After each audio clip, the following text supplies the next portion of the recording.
வணக்கம். மதிமுகம் செய்திகள். இன்றைய முக்கிய நிகழ்வுகளை பார்ப்பதற்கு முன்பாக தலைப்புச் செய்திகளை பார்க்கலாம். சென்னை எண்ணூரில் அமோனியா வாயு கசிவு குறித்து நிபுணர் குழு ஆய்வு. வாயு கசிவு ஏற்பட்ட தொழிற்சாலையை தற்காலிகமாக மூட தமிழக அரசு உத்தரவு. சமூக நீதி பாதையில் திராவிட மாடல் ஆட்சி நடைபெற்று வருகிறது. மக்களின் வாழ்வாதாரத்தை மேம்படுத்த தொடர்ந்து நடவடிக்கை எடுத்து வருவதாக முதலமைச்சர் மு.க. ஸ்டாலின் பேச்சு. ஓபிஎஸ் மீதான வழக்கு விரைவில் விசாரணைக்கு வர உள்ளது. ஓபிஎஸ் விரைவில் சிறைக்கு செல்வார் என எடப்பாடி பழனிசாமி பேட்டி. இந்தியாவில் அதிகரிக்கும் JN1 வகை கொரோனா. தமிழகத்தில் 4 பேருக்கு JN1 உறுதி செய்யப்பட்டுள்ளதாக அதிகாரப்பூர்வமாக அறிவிப்பு. தென் மாவட்டங்களுக்கு 31ஆம் தேதி கனமழை எச்சரிக்கை.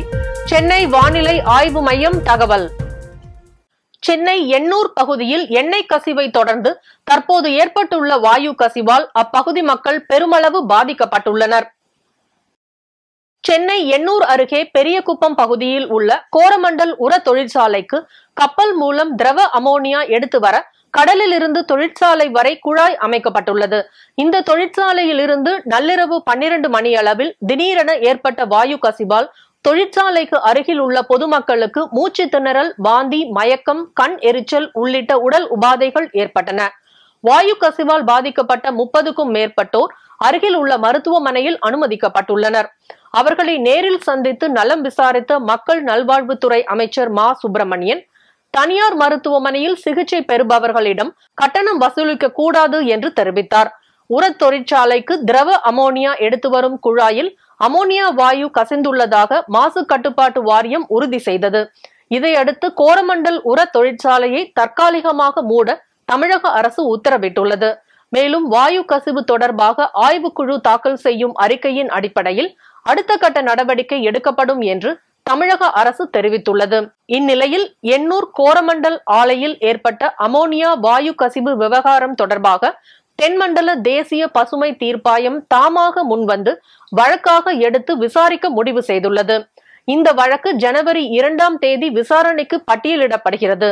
இதற்கிடையே சென்னை தண்டையார்பேட்டையில் உள்ள இந்தியன் ஆயில் கார்ப்பரேஷன் நிறுவனத்தில் பாய்லர் வெடித்ததில் தொழிலாளி ஒருவர் உயிரிழந்த சம்பவம் பெரும் சோகத்தை ஏற்படுத்தியுள்ளது. முன்னதாக சென்னை எண்ணூர் முகத்வாரத்தில் ஏற்பட்ட எண்ணெய் கசிவால் அப்பகுதி மக்கள் பெருமளவு பாதிக்கப்பட்டது குறிப்பிடத்தக்கது.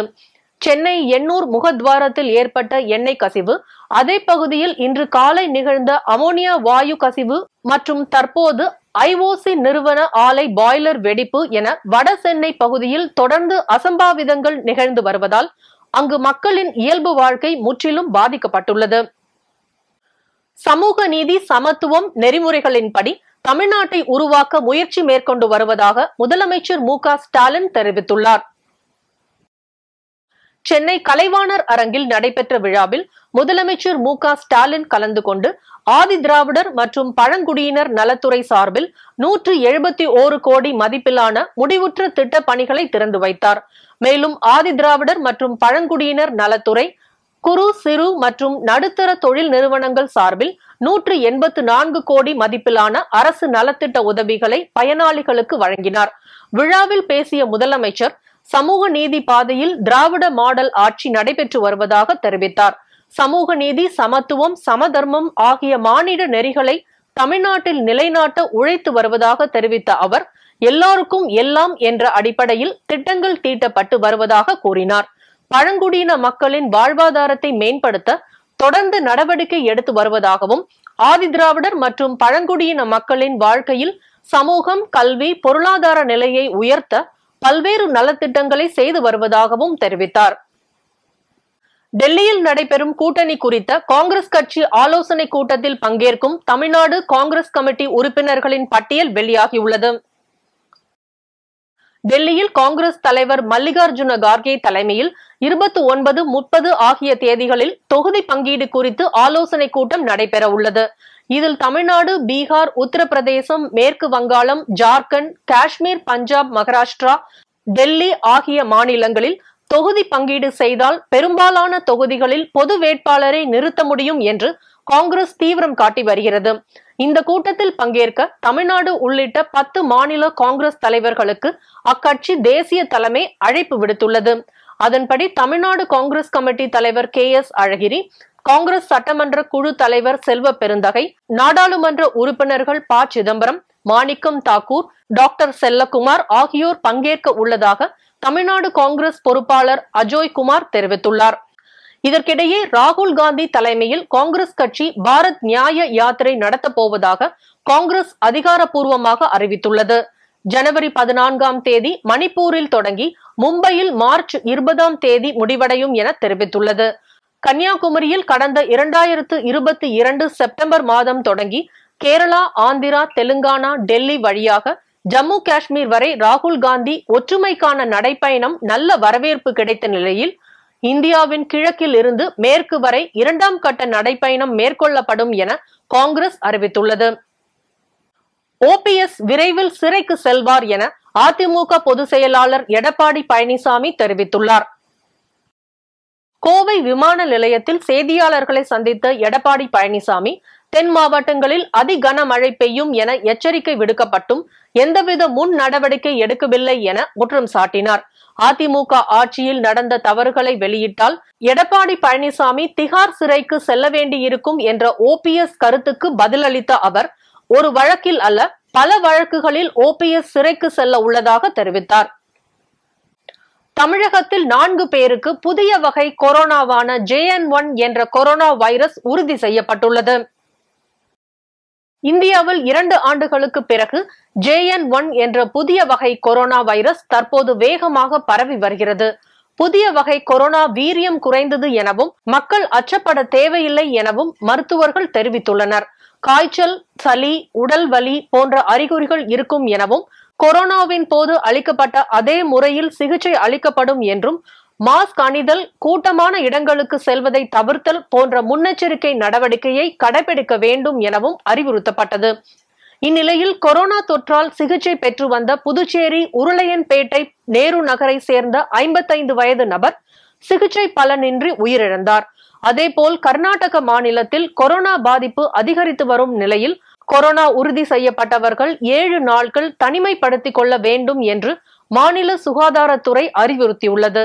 இந்நிலையில் தமிழகத்தில் 4 பேருக்கு கண்டறியப்பட்டுள்ளதாகவும் ஏற்கனவே தெரிவிக்கப்பட்ட நிலையில் அந்த 4 பேரின் சளி மாதிரிகள் சேகரிக்கப்பட்டு புனே பகுப்பாய்வு மையத்திற்கு அனுப்பப்பட்டன. அதில் 4 பேருக்கும் புதுவகை கொரோனா பாதிப்பு உறுதியாகியுள்ளது. அந்த 4 பேரும் மதுரை, திருச்சி, கோவை, திருவள்ளூர் என வெவ்வேறு மாவட்டங்களை சேர்ந்தவர்கள் என தெரிவிக்கப்பட்டுள்ளது. சென்னை எண்ணூர் பகுதியில் தேவைப்பட்டால் மருத்துவ முகாம் நீட்டிக்கப்படும் என சுகாதாரத்துறை அமைச்சர் மா. சுப்பிரமணியன் தெரிவித்துள்ளார். சென்னையில் செய்தியாளர்களை சந்தித்த அவர், தமிழ்நாடு மாநில எய்ட்ஸ் கட்டுப்பாட்டு சங்கம் சிறப்பாக செயல்பட்டு வருவதாகவும் 2030க்குள் HIV பாதிப்பு இல்லாத தமிழகத்தை உருவாக்க வேண்டும் எனவும் வேண்டுகோள் விடுத்தார். அரசின் சார்பில் உடனடியாக முதல்வர் அவர்களுடைய வழிகாட்டுதலின்படி ஒரு 3 அதாவது நுரையீரல் மருத்துவர்கள் ஒரு 3 பேரும் 3 பொது மருத்துவர்களையும் வச்சு ஒரு பெரிய மருத்துவ முகாம் நடத்திட்டு இருக்கிறோம். காலையிலேருந்து அங்கே ஒரு மருத்துவ முகாம் போயின்னு இருக்கு. ஒரு மாநகராட்சி பள்ளியில் நடத்திட்டு இருக்கிறோம்.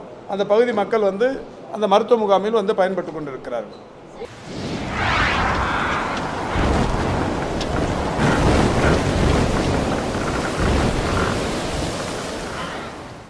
திருநெல்வேலி, தூத்துக்குடி மற்றும் கன்னியாகுமரி மாவட்டங்களில் 31ஆம் தேதி கனமழைக்கு வாய்ப்பு உள்ளதாக வானிலை ஆய்வு மையம் தகவல் தெரிவித்துள்ளது. தமிழகத்தில் கடந்த 10 நாட்களுக்கு முன் பெய்த கனமழை காரணமாக தென் மாவட்டங்களில் கடுமையாக பாதிக்கப்பட்டது.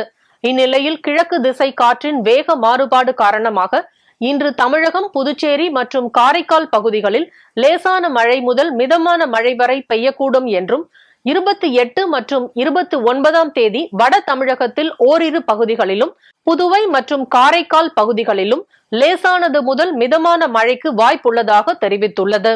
30 மற்றும் 31 ஆகிய தேதிகளில் கன்னியாகுமரி, திருநெல்வேலி, தூத்துக்குடி மற்றும் ராமநாதபுரம் உள்ளிட்ட தென் மாவட்டங்களில் ஓரிரு இடங்களில் கனமழை பெய்ய வாய்ப்புள்ளதாகவும் சென்னை வானிலை ஆய்வு மையம் தெரிவித்துள்ளது. சென்னையை பொறுத்தவரை அடுத்த 48 மணி நேரத்திற்கு வானம் ஓரளவு மேக மூட்டத்துடன் காணப்படும் என்றும் நகரின் ஒரு சில பகுதிகளில் லேசானது முதல் மிதமான மழை பெய்ய வாய்ப்புள்ளதாக தெரிவித்துள்ளது. குமரிக்கடல் மற்றும் அதனை ஒட்டிய மாலத்தீவு பகுதிகள், தென்கிழக்கு வங்கக்கடலின் தெற்கு பகுதிகளில் சூறாவளி காற்று மணிக்கு 40 முதல் 45 கிலோமீட்டர் வேகத்திலும் இடையிடையே 55 கிலோமீட்டர் வேகத்திலும் வீசக்கூடும் என்பதால் மீனவர்கள் இப்பகுதிகளுக்கு செல்ல வேண்டாம் என்று அறிவுறுத்தப்பட்டுள்ளது. இந்திய மல்யுத்த கூட்டமைப்பின் செயல்பாடுகளை கண்காணிக்க 3 உறுப்பினர்களை கொண்ட தற்காலிக குழுவை இந்திய ஒலிம்பிக் சங்கம் அமைத்துள்ளது.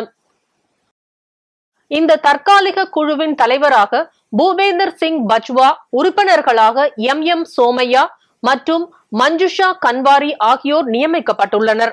வீரர்கள் தேர்வு, விளையாட்டு போட்டிகளின் மேற்பார்வை மற்றும் வங்கி கணக்கு உள்ளிட்டவைகளை இக்குழு கண்காணிக்கும் என அறிவிக்கப்பட்டுள்ளது.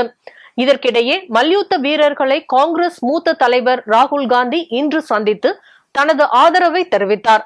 ஹரியானா மாநிலம் சஹாரா கிராமத்துக்கு சென்ற ராகுல் காந்தி மல்யுத்த வீரர்கள் பஜ்ரங் பூனியா, தீபக் பூனியா உள்ளிட்டோரை சந்தித்து பேசினார்.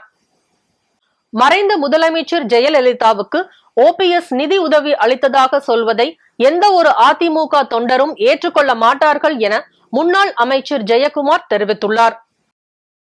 சென்னையில் செய்தியாளர்களை சந்தித்த அவர், அதிமுக பொதுக்குழு செயற்குழு கூட்டம் மற்றும் மதுரை மாநாட்டை பொறுத்துக் கொள்ள முடியாமல் பன்னீர்செல்வம் பூச்சாண்டி கருத்துக்களை கூறி வருவதாகவும் அதை யாரும் ஏற்றுக்கொள்ள மாட்டார்கள் என்றும் தெரிவித்தார். தன்னை அடையாளம் காட்டி ஒரு இயக்கம், தன்னை முன்னிலைப்படுத்திய ஒரு மாபெரும் தலைவர். அம்மா முன்னிலைப்படுத்தலாம் இவர் அங்க என்ன பண்ணியிருந்திருப்பாரு அங்க ஊர்ல, அது எல்லாருக்கும் தெரிஞ்ச விஷயம். அதை நான் அந்த தொழிலை கொச்சப்படுத்தக்கூடாது, எல்லாருக்கும் தெரிஞ்ச விஷயம். அப்படிதான் இருந்திருப்பாரு. அம்மா முன்னிலைப்படுத்தினால தானே இன்னைக்கு உங்களை OPS இருந்தது, பன்னீர்செல்வம் இருந்தது. அப்படி ஒரு அம்மா முன்னிலைப்படுத்தி ஒரு அடையாளம் காட்டிய இயக்கத்துக்கு ஒரு அம்மாவை ஒரு கொஞ்சம் அம்மாவை ஒரு விமர்சனம், அம்மா ஒரு கடன் இவர்கிட்ட கேட்டு கடன் கொடுத்த மாதிரி சொல்லி ஒரு பொதுமக்கள் மத்தியில இந்த மாதிரி கட்சிக்காரர் மத்தியிலையும் ஒரு அவருடைய அந்த உணர்ச்சியை தூண்டுற வகையில இந்த மாதிரி ஒரு கருத்துன்றது நிச்சயமா மனிதர்கள் சொல்ல மாட்டாங்க. மனிதர்கள் சொல்லாம இருந்த கருத்து வேற யார் சொல்லுவா? அந்த கருத்து அப்போ யார் சொல்லுவா? அப்போ மனித குணம் இல்லை, அப்ப என்ன குணம்? அது மிருக குணம், அரக்க குணம். புரியுதுங்களா? இந்த மாதிரி அம்மாவே இந்த மாதிரி ஒரு கருத்தை சொன்னது, அம்மாவை பற்றி இந்த கருத்தை சொன்னது எந்த ஒரு அனைத்து இந்திய அண்ணா திராவிட முன்னேற்ற கழக தொண்டனும் ஏற்றுக்கொள்ள மாட்டான். எனவே அந்த வகையில் இது மிக மிக ஒரு கண்டனத்துக்குரியது. தொண்டனும் மன்னிக்க மாட்டான். ஏற்கனவே கட்சிக்கு பெரிய துரோகம் பண்ணி இன்னைக்கு தனிமரமா OPS இருக்கிறார், தனிமரமா இருக்கார் OPS இன்னைக்கு.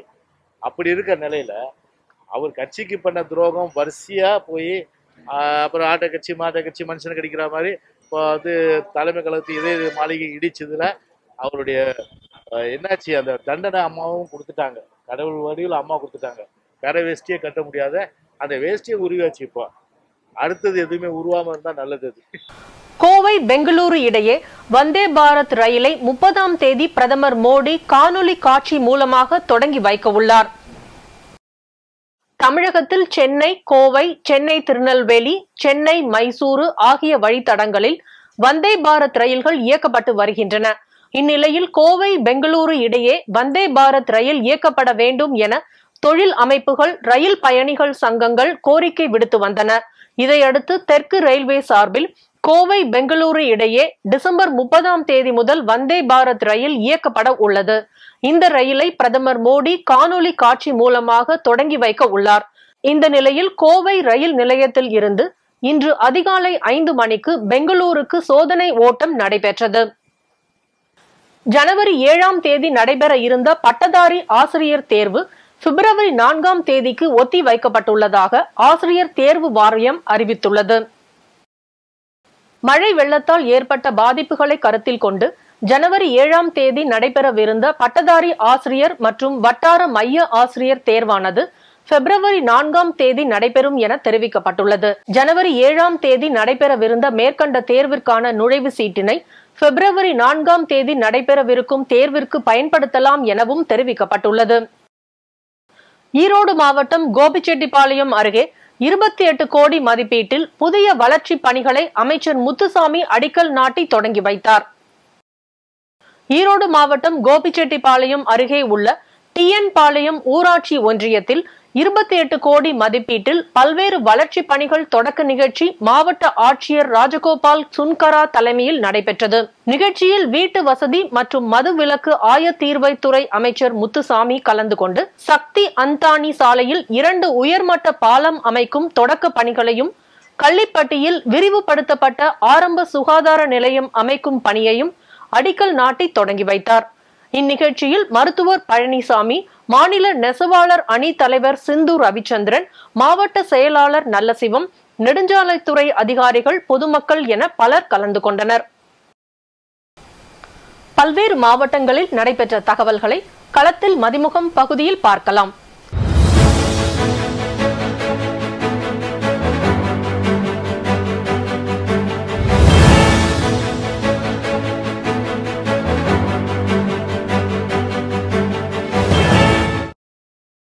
மயிலாடுதுறை மாவட்டம் திருக்கடையூரில் காணும் பொங்கல் அன்று குதிரைகளுக்கான கொள்கை பந்தயம் நடைபெற உள்ளதை முன்னிட்டு ஆலோசனை கூட்டம் நடைபெற்றது. திமுக ஒன்றிய செயலாளர் அமிர்த விஜயகுமார் தலைமையில் நடைபெற்ற கூட்டத்தில் அரசு அதிகாரிகள் மற்றும் போலீசாரின் ஒத்துழைப்புடன் எல்லை பந்தயத்தை சிறப்பாக நடத்துவது குறித்த ஆலோசனை நடத்தப்பட்டது. சேலம் மாவட்டம் வாழைப்பாடி அருகே பெரிய கல்வராயன் மலை ஆவாரை பகுதிகளில் சட்டவிரோதமாக கள்ளச்சாராயம் காய்ச்சி வருவதாக தனிப்படை காவல்துறையினருக்கு ரகசிய தகவல் கிடைத்ததன் பேரில் அப்பகுதியில் சோதனை பணியில் ஈடுபட்டனர். அப்போது ஓடை பகுதிகளில் கள்ளச்சாராயம் காய்ச்சுவதற்காக வைக்கப்பட்டிருந்த சுமார் 600 லிட்டர் ஊரலை காவல்துறையினர் கீழே கொட்டி அழித்தனர். மேலும் கள்ளச்சாராயம் காய்ச்சி வந்த நபர்களை காவல்துறையினர் தீவிரமாக தேடி வருகின்றனர். ராணிப்பேட்டை மாவட்டம் திருவள்ளுவர் சிலை அருகே தமிழ் வளர்ச்சி துறையின் சார்பில் தமிழ் ஆட்சி மொழி சட்டவார விழாவின் விழிப்புணர்வு பேரணி நடைபெற்றது. இந்த விழிப்புணர்வு பேரணியை மாவட்ட ஆட்சியர் வளர்மதி கொடியசைத்து தொடக்கி வைத்தார். இந்த பேரணியில் பங்கேற்று அனைவரும் தமிழ் வாசகங்கள் அடங்கிய பதாகைகளை கையில் ஏந்தியபடி பொதுமக்களுக்கு விழிப்புணர்வை ஏற்படுத்தினர். திருப்பூரில் மின் கட்டணம் உயர்வு, பீக் அவர் கட்டண உயர்வினை ரத்து செய்ய வலியுறுத்தி மின் நுகர்வோர் கூட்டமைப்பு சார்பில் மனித சங்கிலி போராட்டம் நடைபெற்று வருகிறது. இதில் திருப்பூரை சேர்ந்த தொழில் அமைப்பினரை கொண்ட 37 சங்கங்கள் பங்கேற்றுள்ளனர். திருப்பூர் குமரன் நினைவகம் முதல் மாவட்ட ஆட்சியர் அலுவலகம் வரை சுமார் 1000க்கும் மேற்பட்டோர் மனித சங்கிலியாக கைகோர்த்து நின்று மின் கட்டண உயர்வை ரத்து செய்ய வலியுறுத்தி பதாகைகளை ஏந்தியபடி போராட்டத்தில் ஈடுபட்டு வருகின்றனர். இன்று தமிழ்நாடு முழுவதும் மின் நுகர்வோர் கூட்டமைப்பின் சார்பாக மனித சங்கிலி போராட்டத்தை வெற்றிகரமாக தமிழகம் நடத்தி கொண்டிருக்கிறது. தொழில் முனைவோர் அனைவரும் முதல் முறையாக இப்படிப்பட்ட ஒரு போராட்டத்தில் கலந்து கொண்டு தங்களுடைய கோரிக்கையை அரசு செவிசாய்க்க வேண்டும் என்ற நோக்கத்தோடு வலியுறுத்தி வருகிறோம். எங்களுடைய நியாயமான கோரிக்கையை ஏற்று தமிழக முதல்வர் அவர்கள் எங்களுடைய நியாயத்திற்கு உடன்பட்டு விரைவில் மின் கட்டணத்தை குறைப்பார் என்ற நம்பிக்கையோடு இந்த போராட்டத்தை நடத்தி காட்டியிருக்கிறோம். இன்று மட்டுமல்ல, இதுவரை தொழில்துறையினர் எப்போதுமே நடத்தியதில்லை, முதல் முறையாக நடத்தியிருக்கிறோம். எங்கள் வழியை புரிந்து கொள்வார் என்று நினைக்கின்றேன். ஆகவே விரைவில் நல்ல அறிவிப்பு வரும் என்று தெரிவித்துக் கொள்கிறோம். அதேபோல் ராணிப்பேட்டை மாவட்டம் தமிழ்நாடு மின் நுகர்வோர் கூட்டமைப்பின் சார்பில் தொழில் நிறுவனங்களின் மீதான மின் கட்டண உயர்வை ரத்து செய்ய வேண்டும் என அரசின் கவனத்தை ஈர்க்கும் வகையில் சுமார் 800 பேர் ஒன்றிணைந்து மனித சங்கிலி போராட்டத்தில் ஈடுபட்டனர்.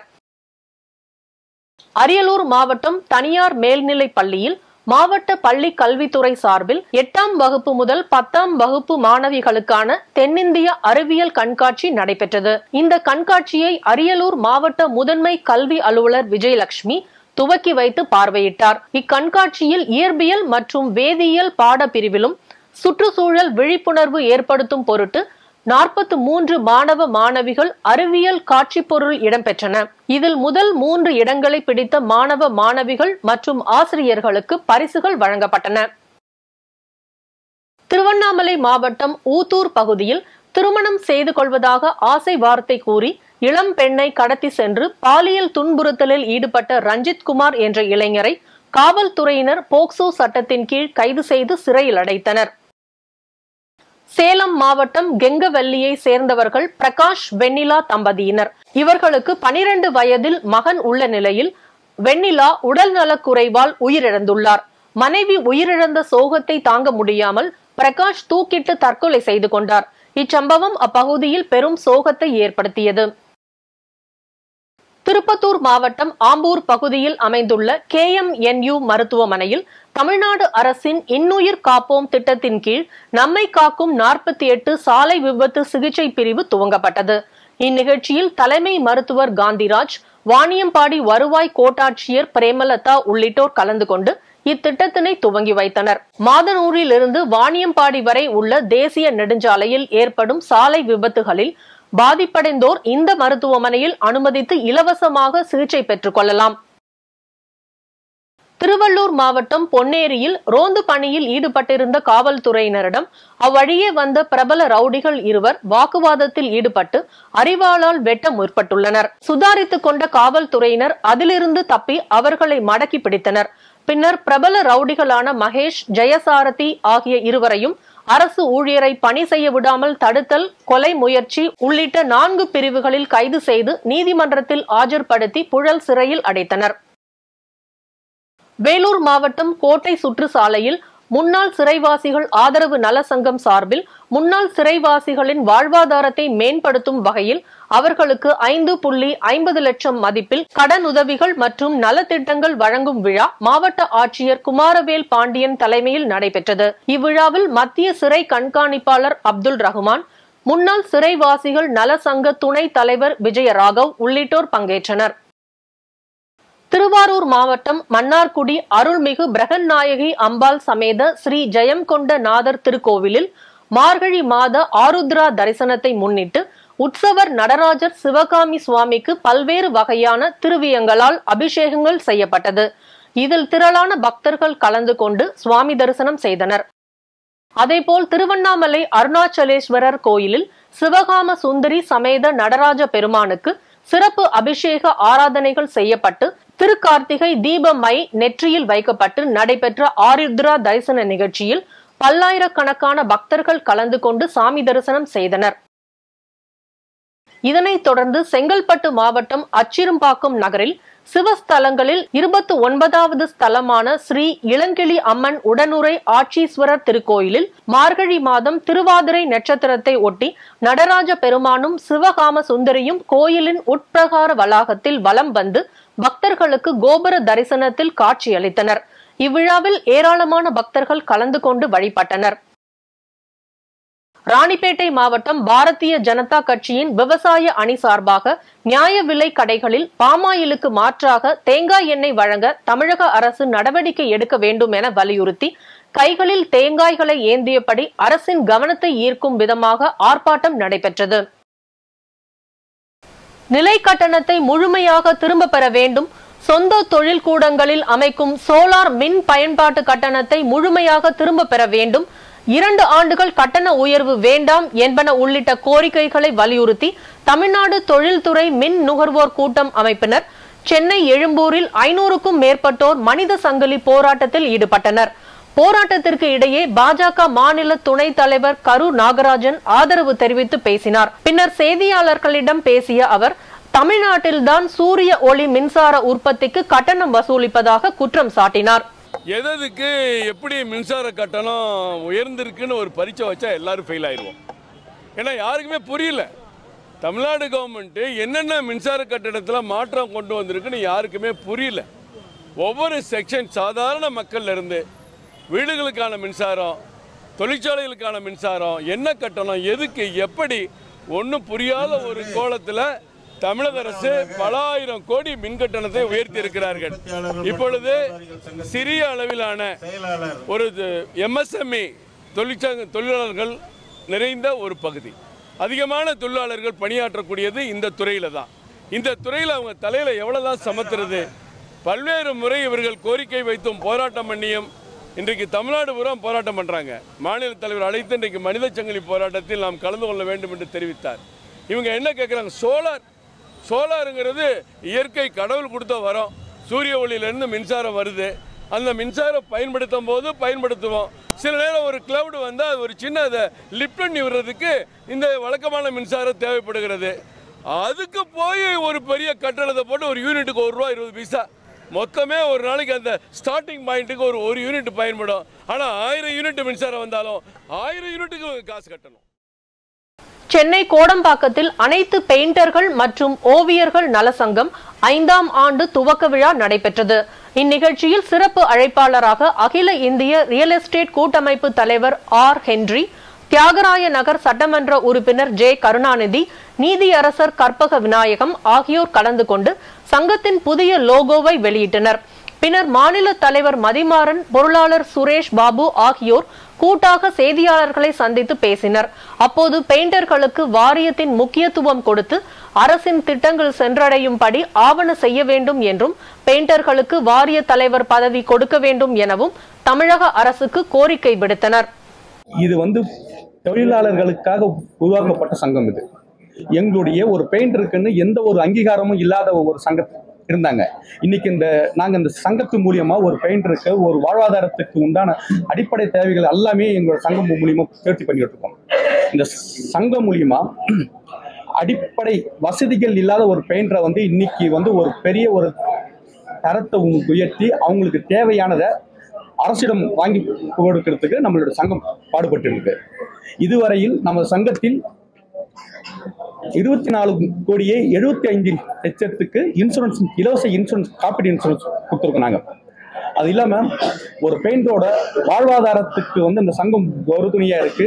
அது மட்டும் இல்லாமல் இந்த சங்கத்தின் மூலியமாக ஒரு பெயிண்டரோட அடுத்த நிலைக்கு கொண்டு போகிறதுக்கு, அவங்களுடைய வசதி வாய்ப்புகள் பெருக்கிறதுக்கு, அவங்களுடைய தேவைகளை பூர்த்தி பண்ணுறதுக்கு நம்ம சங்கம் கூட இருந்து உதவி பண்ணிட்டு இருக்கு. இன்றைய தங்கம் வெள்ளி விலை வழங்குவோர் அட்டிகா கோல்ட் கம்பெனி. சென்னையில் 22 கேரட் ஆபரண தங்கத்தின் விலை கிராமுக்கு 5 ரூபாய் உயர்ந்து 5,900 ரூபாய்க்கு விற்பனை செய்யப்படுகிறது. மேலும் ஒரு சவரன் ஆபரண தங்கத்தின் விலை 40 ரூபாய் உயர்ந்து 47,200 ரூபாய்க்கு விற்பனை செய்யப்படுகிறது. அதேபோல் வெள்ளியின் விலையும் கிராமுக்கு 30 காசுகள் குறைந்து 1 கிராம் வெள்ளி 80 ரூபாய் 70 காசுகளுக்கும், 1 கிலோ வெள்ளி 80,030 ரூபாய்க்கும் விற்பனை செய்யப்படுகிறது. நைஜீரியா நாட்டில் ஆயுத குழுக்கள் திடீர் தாக்குதல் நடத்தியதால் 160 பழங்குடியின மக்கள் சுட்டுக் கொல்லப்பட்டனர். நைஜீரியா நாட்டின் வடக்கு மற்றும் மத்திய மாநிலங்களில் வசிக்கும் முஸ்லிம் கால்நடை வளர்ப்பவர்களுக்கும் கிறிஸ்தவ விவசாயிகளுக்கும் இடையே அடிக்கடி மோதல்கள் நடந்து வருகிறது. கடந்த மே மாதம் முதல் இங்கு வன்முறை சம்பவங்கள் அதிகரித்துள்ளன. கால்நடை மேய்ப்பவர்கள் ஆயுதங்களை கொண்டு மக்களை தாக்குவதால் நூற்றுக்கணக்கான மக்கள் கொல்லப்பட்டு வருகின்றனர். இந்நிலையில் கிராமங்களில் வசிக்கும் பழங்குடியின மக்களின் வீடுகளில் புகுந்து அவர்களை ஆயுத குழுக்கள் சரமாரியாக துப்பாக்கி சூடு நடத்தின. தொடர்ந்து நடத்திய துப்பாக்கி சூட்டில் இதுவரை 160 பேர் கொல்லப்பட்டதாகவும் 300க்கும் மேற்பட்டோர் படுகாயமடைந்ததாகவும் ராணுவ அதிகாரிகள் தெரிவித்தனர். படுகாயமடைந்த மக்கள் மருத்துவமனைகளில் சேர்க்கப்பட்டு சிகிச்சை பெற்று வருகின்றனர். மீண்டும் தலைப்புச் செய்திகள். சென்னை எண்ணூரில் அமோனியா வாயு கசிவு குறித்து நிபுணர் குழு ஆய்வு. வாயு கசிவு ஏற்பட்ட தொழிற்சாலையை தற்காலிகமாக மூட தமிழக அரசு உத்தரவு.